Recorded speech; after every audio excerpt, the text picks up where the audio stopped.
I am Ian Rainey. I'm Managing Director of MSL Search and Selection. We're an executive recruitment consultancy specialising at the upper end of the executive market. My previous career was in international banking.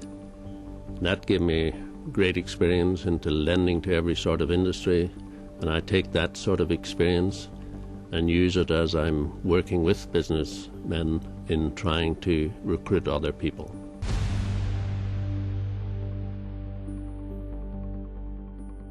I think the implications are quite serious. We've seen already what has happened with the Bank of Ireland, and that they've laid off 230 people in the north. At the same time, First Trust, which is a subsidiary of Allied Irish Banks, is up for sale, but the market is telling us that there are no purchasers in the market. If that should be the case, then I think we could see similar layoffs at First Trust, which would be very sad. And at the same time, in the last few days, we've just heard that Anglo-Irish Bank is going to be closed throughout the island of Ireland, and that has obviously implications for the staff in Belfast. So for people who have been borrowing from Bank of Ireland and Anglo-Irish and Allied Irish Group, this could be quite difficult, because as the Irish banks are acquired by the state, not only will they be forced to downsize their lending to get their balance sheet into some proper shape, there'll be a tendency to make it easier to lend in the south than to lend in the north. So that could be a problem. On the other hand, there is a good side that comes out of it, in that there are a number of other banks like Barclays Bank, HSBC, Bank Santander, who have been in the province now for a number of years, but have been playing very much a secondary role. But they are very well capitalised banks, and they are really sitting in a very pretty position to be able to upstage what they're doing, bring in new staff, increase what they're doing, and I think they'll be very welcome in the marketplace at a time like this.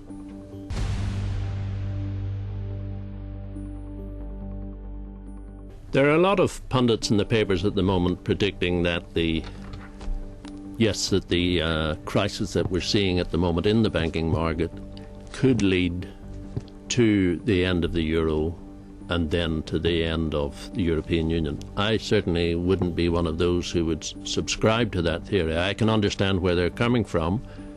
In the last few months, which have been quite dramatic, we have seen Greece having to go to the IMF and the European community to be rescued, and then that's been followed by Ireland.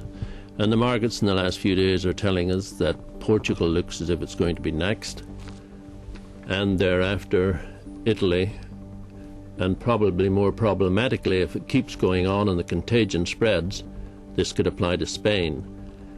Now, Ireland and Greece have been able to access the European Stability Fund of 750 billion euros, but if Portugal and then Italy, and worse still, if Spain were to get themselves into a position where they had to refinance, then the 750 billion fund wouldn't be enough, and that's when the rubber hits the road.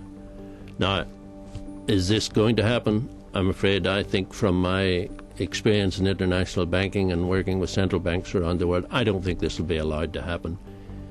We are probably in the eye of the storm at the moment, but I have confidence that the markets will sort themselves out. Already in the last few days we've been hearing that there's going to be an additional 550 billion euro added to this stabilisation fund, and I think this will happen if it's necessary. So I'm not quaking in my boots thinking that there's going to be a failure of the euro. I think one has to look at what the problem is behind it. Unfortunately, the European Union was a political animal. It was founded after the Schuman Plan in the 1950s, following on the Second World War. It wasn't an economic union. It became the Economic Monetary Union, and then it became a monetary union in the 90s.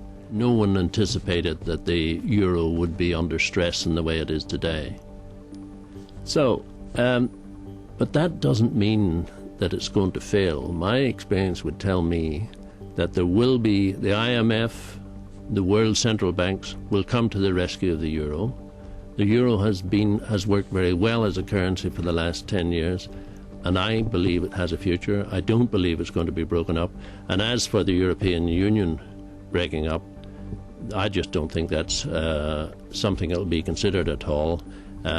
We know why it was formed. It was formed because of the vagaries of 2 world wars, and nobody wants to get back to that stage. So I am quite happy that there's no way the European Union is going to fail.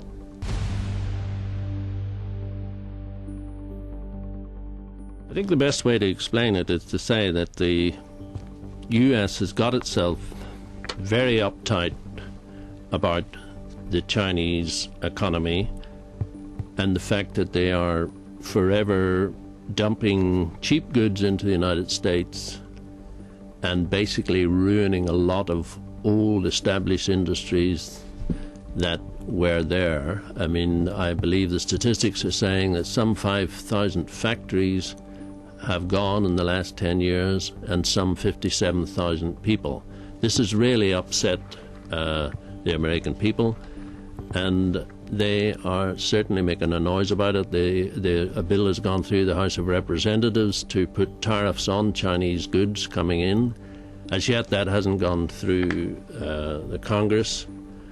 But at the same time, you know, in the Group of 20 meetings last month at Korea, again, America was attacking China for not revaluing its currency upwards.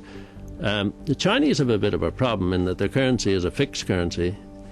The yuan is fixed. It's only used in China. It's not traded in the international foreign exchange markets like sterling or the dollar or the yen or the euro. It remains fixed, and the Chinese are very happy to keep it fixed. It's fixed. It has been fixed for the last 5 years at about 6.3, 6.5 yuan to the dollar. And this gives the Chinese a tremendous competitive advantage around the world. And when you put that together with the fact that the average per capita income in China is only 3,500, therefore they can put out cheap goods very easily into world markets. And I think this is evidenced by the fact that China has something like $2.6 trillion of foreign exchange reserves.